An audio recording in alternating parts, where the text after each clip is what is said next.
पालघरमध्ये मुख्यमंत्री एकनाथ शिंदे यांच्या बॅगेची तपासणी करण्यात आलेली आहे आणि या बॅगेमध्ये फक्त कपडे होते. युरिन पॉट नाही असं म्हणत नाव न घेता त्यांनी उद्धव ठाकरे यांना टोलाही लगावला.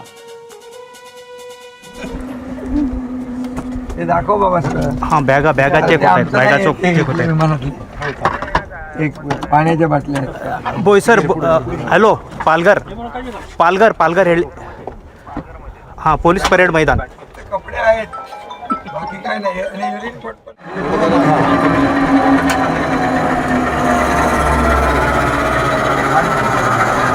कपडेच आहेत, युरिन पॉट नाही. ते दाखव बाबा सर. हां बॅगा चेक होत आहेत. बॅगा चेक होत आहेत. एक पाण्याच्या बाटल्या आहेत. बोईसर हॅलो पालघर हेळ. हां पोलीस परेड मैदान. कपडे आहेत बाकी काय नाही. आणि युरिन पॉट त्या इलेक्शन कमिशन किंवा त्यांचं जे काही नियम आहेत त्याप्रमाणे त्यांनी बॅगा चेक केल्या. त्यांची ड्युटी त्यांनी केली.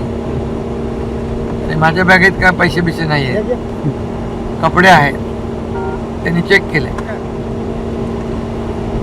माझे आपले रोजचे रुटीनचं सगळं साहित्य आहे, कपडे आहेत, युरिन पॉट नाही.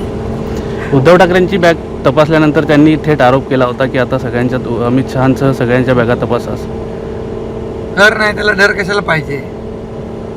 अरे त्यांचं काय चूक आहे. ते कर्मचारी आहे, ते निवडणूक आयोगाच्या विभागाचे अधिकारी आहे, त्यांच्यावर काय राग काढायचा. आणि ते त्यांचं सगळं बेसलेस झालेलं आहे. आणि या संदर्भातले अपडेट देण्यासाठी अमोल मोरे आपले प्रतिनिधी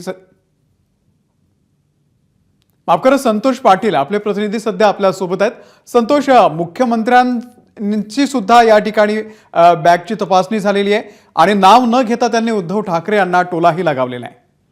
नक्कीच अमोल, उद्धव ठाकरेंनी 2 दिवसापूर्वी आणि निवडणूक आयोगाकडे आवाहन केलं होतं की माझ्या बॅगा जशा तपासतात तशा तुम्ही अमित शहांच्या, पंतप्रधानांच्या, मुख्यमंत्र्यांच्या, उपमुख्यमंत्र्यांच्या ही बॅगा तपासा. आज मुख्यमंत्री जे आहेत ते पालघरमध्ये आहेत प्रचार सभेसाठी. जेव्हा पालघरच्या पोलीस परेड मैदानावरती त्यांचं हेलिकॉप्टर लँड झालं त्यावेळेस जी टीम होती ही तपास करणारी मागणी केली आपल्या बॅगा चेक करायच्या आहेत.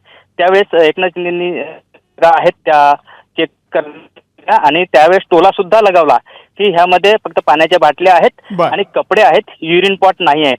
म्हणजे अशा पद्धतीने त्यांनी टोला सुद्धा लगावलेला आहे आणि ह्या बॅगा आहेत त्या पूर्ण चेक करण्यात आलेल्या आहेत. संतोष, धन्यवाद या माहितीबद्दल. एबीपी माझा, उघडा डोळे बघा नीट.